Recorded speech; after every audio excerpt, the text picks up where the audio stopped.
Alors, on se retrouve dans cette deuxième vidéo. Cette fois-ci, on va voir ce qu'on peut faire avec les GTF bin.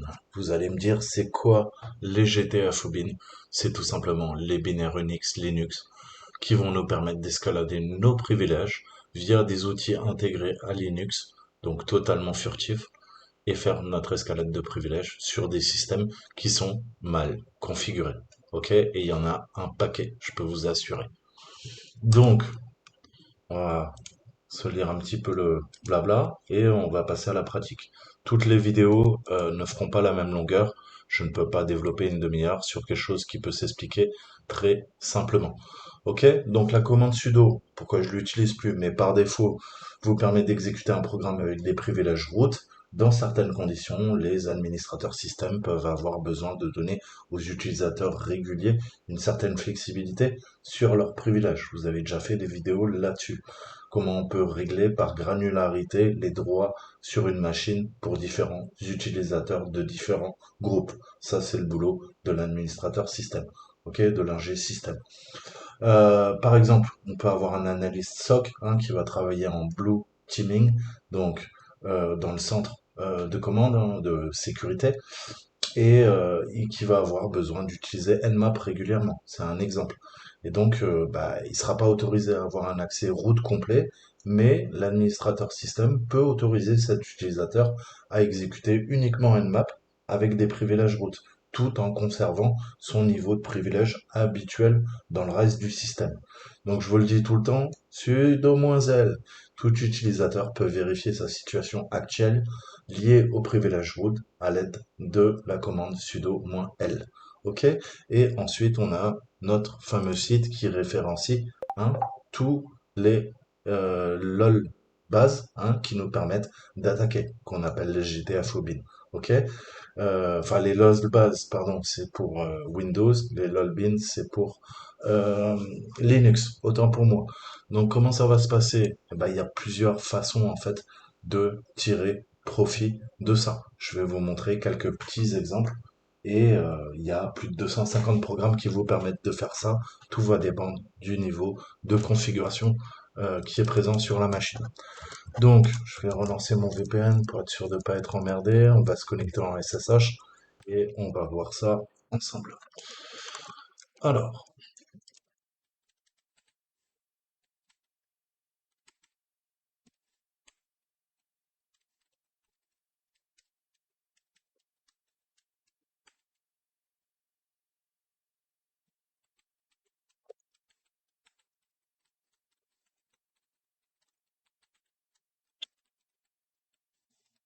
donc stabilisation du shell, comme d'hab, rien de bien méchant. C'est juste pour que ça soit plus propre pour vous.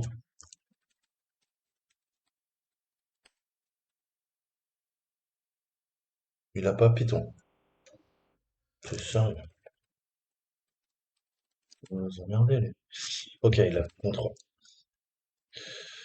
Alors, on va se prendre la commande en Python 3, c'est pas très grave. J'en ai marre de taper, même si la commande est exactement la même, sauf qu'on met Python 3, comme vous l'avez compris. Donc là, on a stabilisé le shell. On va pouvoir commencer tranquillement. Donc comme je vous disais, on a beaucoup de techniques. On pourrait pas les résumer toutes parce que, mais ce qui est important, c'est de bien comprendre la philosophie, les techniques sous-jacentes et comment on met ça en pratique en fait, concrètement. Donc déjà, on peut avoir, par exemple, des applications. Vous savez qu'on sur Linux, on a Apache 2 qui nous permet tout simplement d'héberger des serveurs web. hein. Alors, Apache 2, le meilleur moyen, c'est de taper Apache 2 et regarder s'il vous répond. Bon, là, il n'est pas installé. Mais il y a une faille qui est présente sur certaines versions d'Apache. Je vais vous montrer. Ah oui, il est pas là. Bon, je vais essayer de vous montrer sur le mien.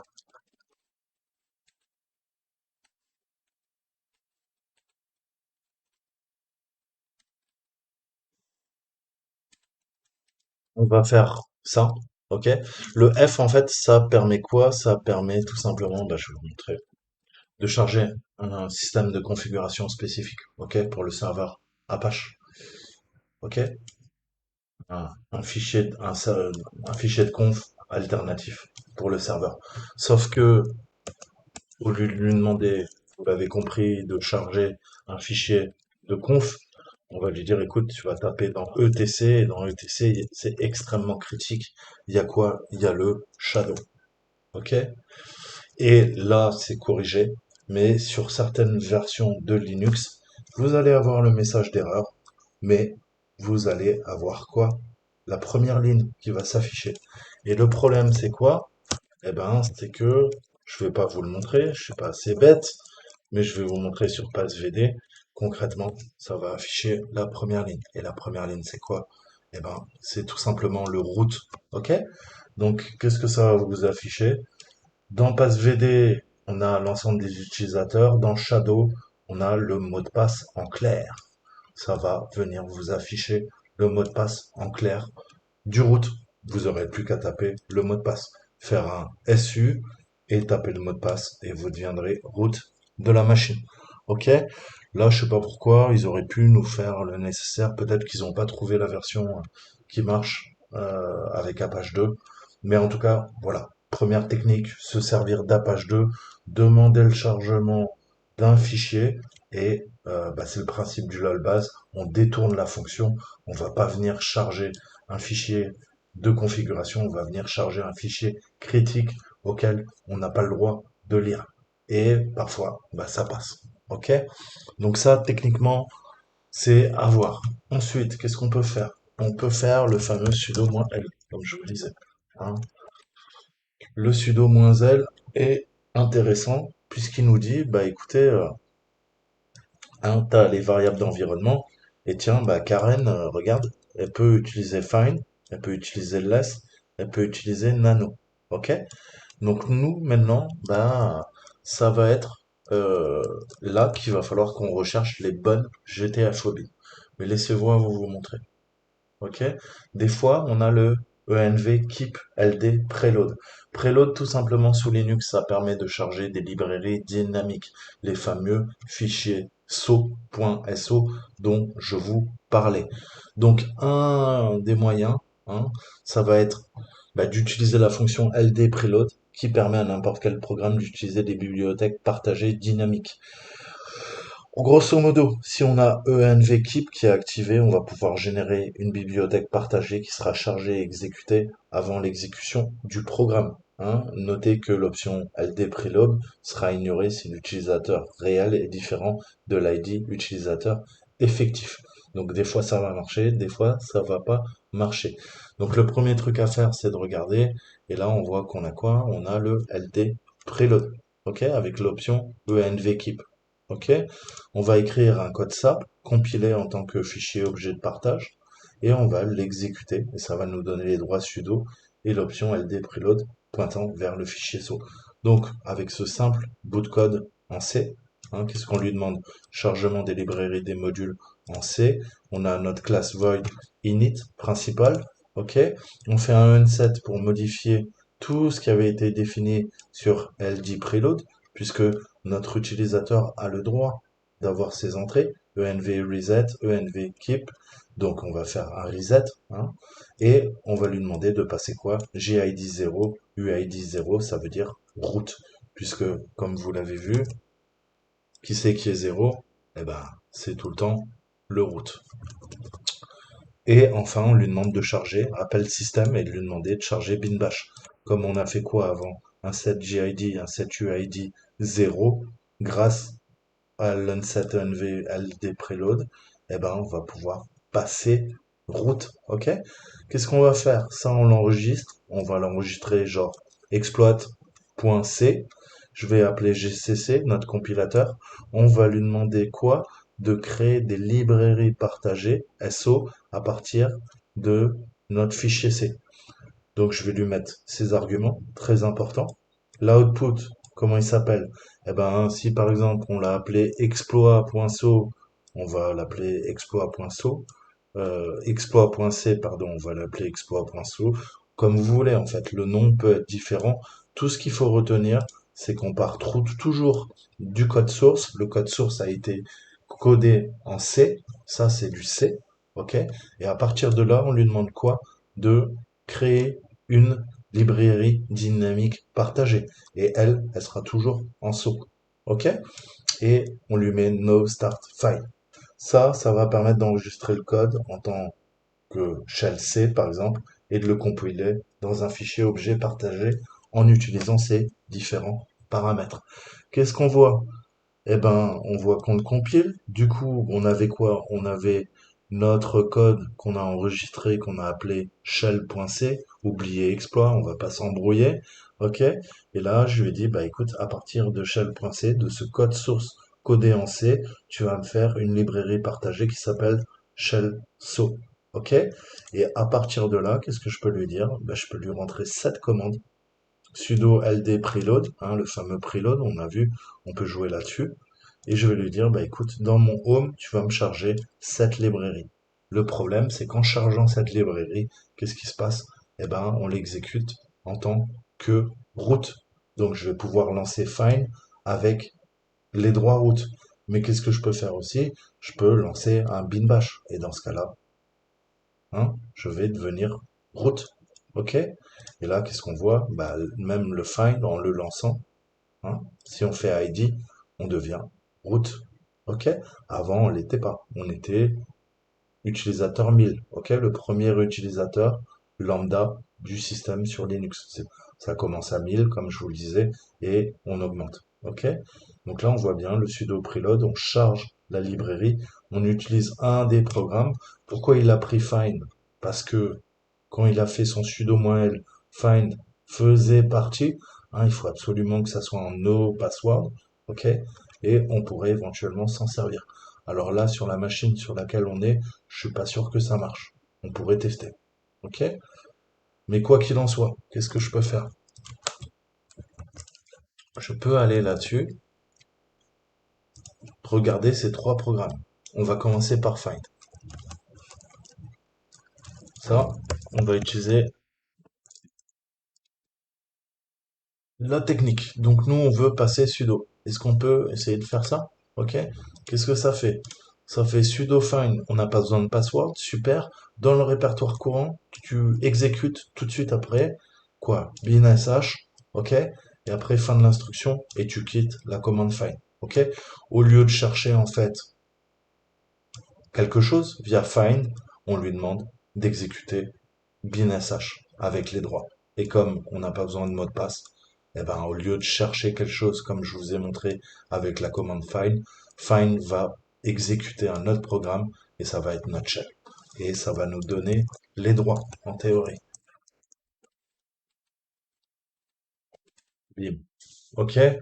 On détourne la fonction, on détourne un programme, les fonctions d'un programme, un binaire qui est présent dans Linux, un des binaires, et on détourne sa fonction. Je vais pas lui demander de rechercher des fichiers dans le système de fichiers. Je vais lui dire, écoute, fais un truc que t'as pas prévu, tu vas me lancer binsh. Et comme on est en no password sur find, ça marche. OK? Vous voyez que c'est d'une facilité déconcertante. Maintenant, on va voir less.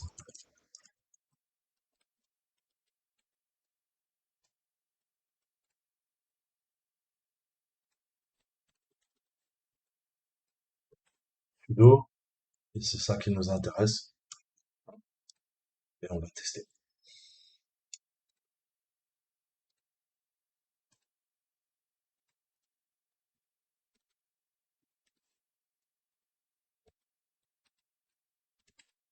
Ça passe aussi. OK? En deux commandes. Qu'est-ce que ça a fait? Bah, ça l'a shooté. Alors, on va faire une commande. OK? Vous voyez que je suis toujours dans le programme less, en fait. Le programme less me permet de lire un fichier. Donc, qu'est-ce qui se passe? On lui demande de lancer less avec sudo, on élève nos privilèges, et dans le programme less, je le détourne et je lui dis, écoute, tu sais quoi, t'es gentil là, mais tu vas nous faire un bin bash, une passe-route. Ok? Vous voyez comment on charge un programme avec les privilèges, puisque on a également le droit de le faire sans mot de passe. Et une fois qu'on est dans le programme, je lui demande une ligne de commande. Alors qu'en théorie, on est censé éditer un fichier ou lire un fichier. OK, avec less. On détourne la fonction, hein, ce qui est comment dire, un programme de lecture de fichiers devient en fait notre cheval de Troie. On va prendre la main. On passe route. Je suis à nouveau route. OK? Voyons maintenant. Et vous voyez, dès que je quitte le route, je reviens dans le programme. Ça prouve bien que c'est grâce au programme, ça a été notre passerelle entre quoi? Entre le compte de Karen à bas privilège au compte route, le dieu dans la machine. Ok? Donc là, on est là-dessus. Maintenant, on va voir notre ami Nano. Nano, pareil, qui permet d'éditer les fichiers. Voilà, vous me voyez tout le temps l'utiliser. Je l'aime beaucoup. Le problème, c'est que, bah, si vous avez ça, on va pouvoir faire quoi? On va tester ça, hein. On va faire un sudo nano. Ok. Je lance nano, pas de problème. J'ai pas besoin de password. Première étape. J'arrive là-dedans. Qu'est-ce que je lui dis? Nouveau buffer. Là, je vais le feinter. Cette commande. Ok. Et je vais lui dire quoi? Reset. Et là, je lui dis quoi? Tu me lances SH et redirection des erreurs. Vous vous rappelez le standard input, standard output? Là, on fait redirection de la sortie vers l'entrée, ok? Et des erreurs vers l'entrée. On inverse le flux des communications et ça nous permet de revenir à la source.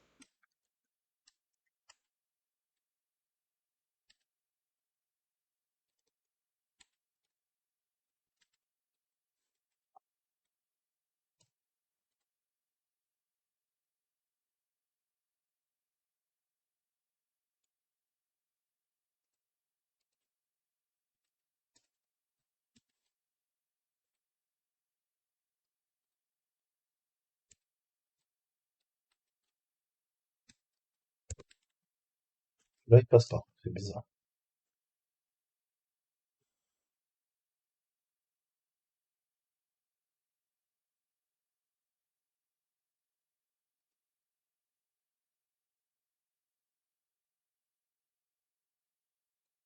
Alors,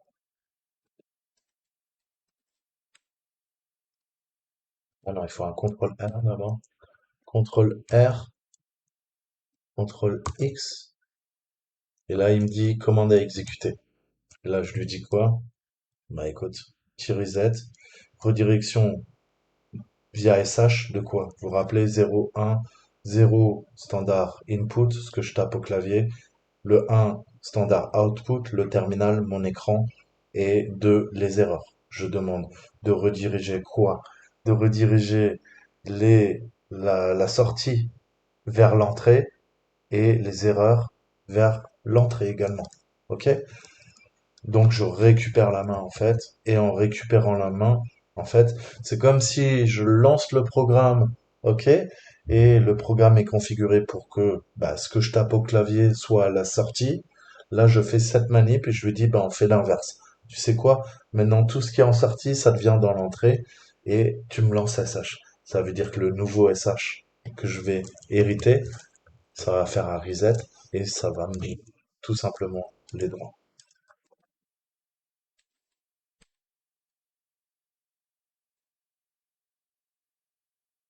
Ok. Pareil. On se sert bah, de ce principe de redirection des commandes, ok? Et vous voyez que bah, malheureusement, ça marche parfaitement, ok? Il reste plus qu'à nouveau à quoi? À stabiliser le shell, c'est pas un problème. On va faire un import. Même si vous voyez, ça là c'est un dump shell, hein. Il est vraiment pas stabilisé, je vois même pas ce que je tape. Euh, Pitié, ouais, spawn.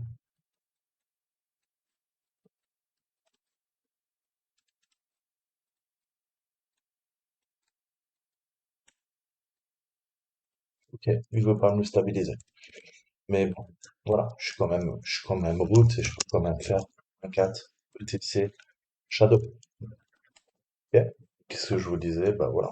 Vous avez plus qu'à craquer après les haches. Ok? Ou qu'est-ce que je peux faire? Je peux faire un less sur ETC Shadow. Non, il veut pas non plus. Qu'est-ce que je peux utiliser? Un mort sur ETC Shadow.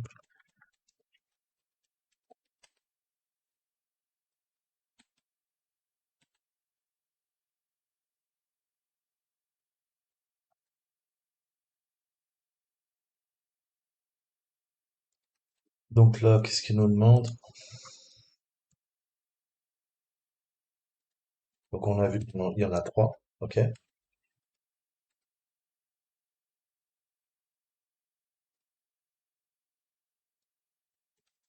Donc le fichier 2, bon, on va venir le récupérer.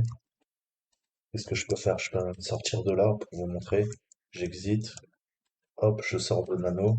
Je reviens en tant que Karen. Je peux faire quoi? Je peux faire un sudo. Vu que je peux faire nano, je peux faire quoi? Je peux faire un sudo etc shadow. Voilà. Ok. Et j'y accède quoi. Donc là, on voit que c'est extrêmement sensible puisque je peux éditer des fichiers extrêmement importants. Là, je récupère le H et le H de Karen et de Franck que je vais pouvoir venir craquer. Ok? Via H4 ou John the Reaper. Donc on voit qu'on a vraiment beaucoup de possibilités. Imaginons, qu'est-ce que je peux faire? Imaginons que j'ai pas les droits pour lire quoi? Pour lire le flag 2. Hein, on va le rechercher. Name flag 2.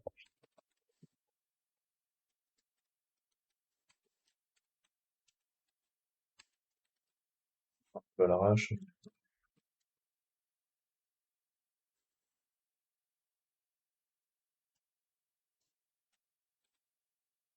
Ouais, c'est trop pollué. Flag 2.txt. On va rediriger les erreurs. Ok. Est-ce que je peux le lire? Je suis pas sûr, hein. Si je peux le lire. Ok, même en tant que Karen. Mais imaginons que je n'ai pas les droits. Je peux quand même quoi du coup? Bah, vu que j'ai vu avec mon sudo -l que je peux faire nano, je peux lui dire quoi? Je peux lui dire sudo nano, et là je tape directement. Une fois que j'ai fait la recon, Ubuntu, mon énumération, je lui dis bah vas-y, j'ai pas les droits, mais en fait j'ai quand même les droits. Ok? Puisque je fais mon sudo, j'utilise la GTF Bobine en fait. Je peux m'en servir pour passer route, mais je peux m'en servir pour faire semblant d'éditer un fichier auquel j'ai pas droit. Du coup, bah c'est pareil, j'y accède, ok? Et j'ai mon flag. Donc voilà, c'est vraiment une logique. Après, comme je vous ai dit, hein, il y a plus de 200 programmes qu'on va venir exploiter. On peut pas tous les connaître par cœur. C'est pour ça qu'on utilise ce site qui référencie tous les binaires qu'on peut utiliser, tout simplement, pour pirater un Linux qui serait mal configuré. Ok? Donc à vous de voir. Et vous voyez que certains vous permettent de lire juste des fichiers, d'autres d'utiliser les fameux suite bits, et les autres, carrément, le top du top, de passer sudo. Et des fois, on aura un suite limité, ou juste un shell. Ok? Donc chaque programme a ses spécificités et vous permettra de faire des choses. Vous n'avez pas la possibilité de télécharger ou téléverser un fichier, ok? Parce qu'il n'y a pas de wget ou SCP désactivé. Vous pouvez détourner la fonction de rview, ok? Et lui demander pour vous d'ouvrir un river shell ou de téléverser un fichier, ok, ou télécharger un fichier. Ça permet de contourner les protections du Linux, ok. On ne vous donne pas les outils sur la machine pour pouvoir faire ce que vous voulez faire. Vous détournez les fonctions d'autres programmes pour arriver et parvenir à vos fins. C'est ça la philosophie des attaques LOLB. On se sert des outils natifs des Linux pour pouvoir escalader nos privilèges, ni plus ni moins, ou faire autre chose. Vous voyez, on peut faire des river shell interactifs, non interactifs, télécharger, téléverser des fichiers. On peut faire beaucoup de choses. Tout va dépendre du programme et de ses capacités. intrinsèque. Ok? Donc ça, il faut vraiment comprendre cette logique. Et vous allez vous en servir constamment quand vous faites des CTF, hein, vous le savez. Alors, il nous demande aussi, donc on va sortir de là, on va regarder un peu, il nous demande le H de notre ami Franck, on va aller le regarder. Anneau, alors, voilà, c'est ça que je voulais vous montrer techniquement. Nano, si je fais un EPC Shadow, il va me dire fuck. Voilà, il va me dire t'as pas les droits, reste calme. Ok, refait. Voilà. Bon, on voit pas le message, mais il me dit t'as pas les droits. T'es pas route. Si je fais un sudo, comme ça passe, bah on voit que je peux récupérer facilement et accéder au fichier le plus critique, un des plus critiques, hein. Et c'est quoi? Bah c'est le fichier où il y a les haches, en fait, hein, techniquement.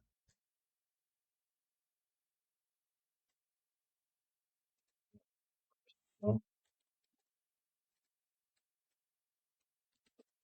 Et c'est pas terminé, visiblement.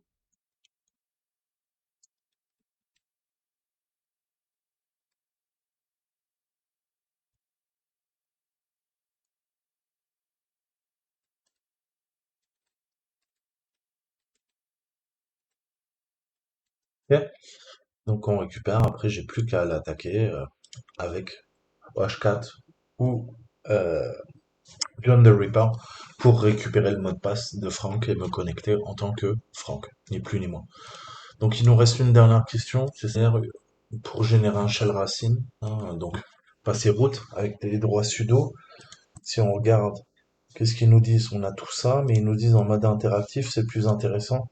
Qu'est-ce que tu ferais? Bah, tu ferais un sudo nmap et tu demandes tirer interactif. Et là, ça nous passe route de façon automatique. Voilà. Donc c'était la première partie. Euh, je sais pas si je peux essayer ça parce que j'ai pas les droits. Je sais pas pourquoi ils nous les ont pas donnés. Je comprends pas. Ils nous proposent de faire des trucs et on a des captures d'écran, on peut pas le faire. Je sais pas, je trouve ça bizarre. On va essayer de le faire, c'est pas très grave. On va pas se laisser abattre. Ok, on va tester. Je suis pas sûr que ça marche, mais au moins vous allez voir un peu le principe de ce que je vous disais tout à l'heure. Donc là, on a quoi? On a Karen. Là, moi, je suis là. Je vais aller dans mon home. Salta. Je vais appeler un fichier qui s'appelle shellc. Ok, ranger. Ok. Maintenant, qu'est-ce qu'on va faire? On a vu, on va extrapoler tout ce qu'on a vu. Il faut quoi compiler, hein, puisque on a besoin absolument de ça pour créer notre fichier, notre fameuse librairie. Donc le fameux fpic majuscule shared, hein, parce que c'est une librairie dynamique partagée. On la rappelle. Donc à partir du C, je fais le saut et je travaille à partir du C. Et nos start file.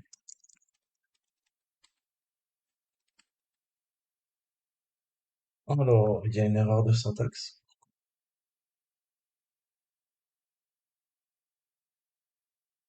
Là, tu kiffes pas. Ok. Donc pour moi, ah ouais, d'accord. Problème d'encodage ASCII.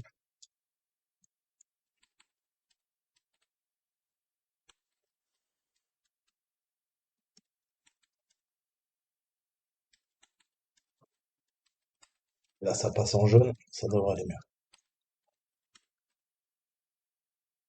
Ok, on a notre shell so. Ok, maintenant je vais lui dire, écoute, tu vas me faire un SCP, shell so, on va se connecter Karen, telle adresse IP, euh, ouais, je veux aller dans son TMP,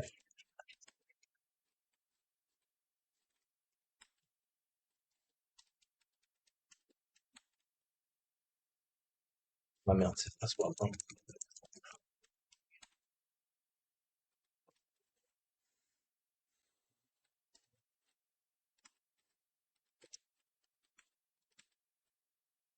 Ok, il y a le shell so qui est là. Parfait. On va lui dire sudo ld et load.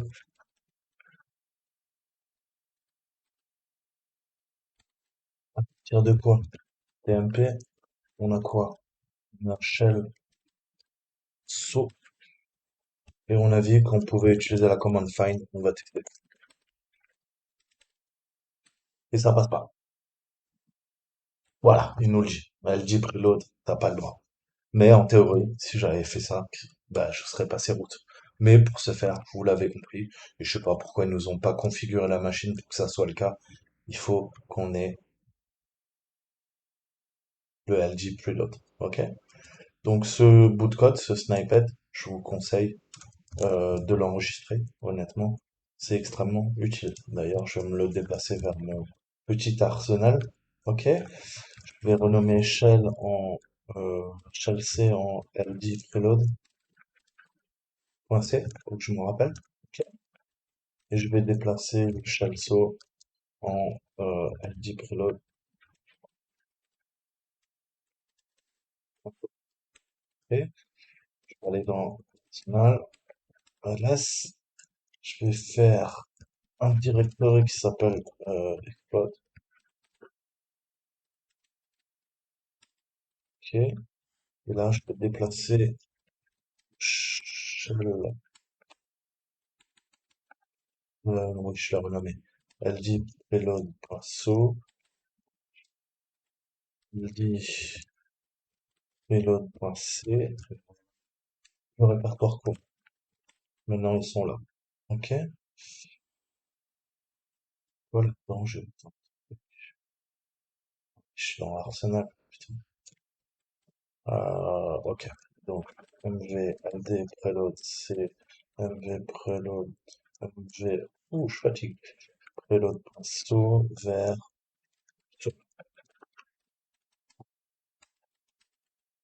là, dans so, j'ai ce. Ok, parfait. Hop, que je vais renommer le répertoire so, parce que c'est pas assez explicite. Là, je vais l'appeler exploit. Euh,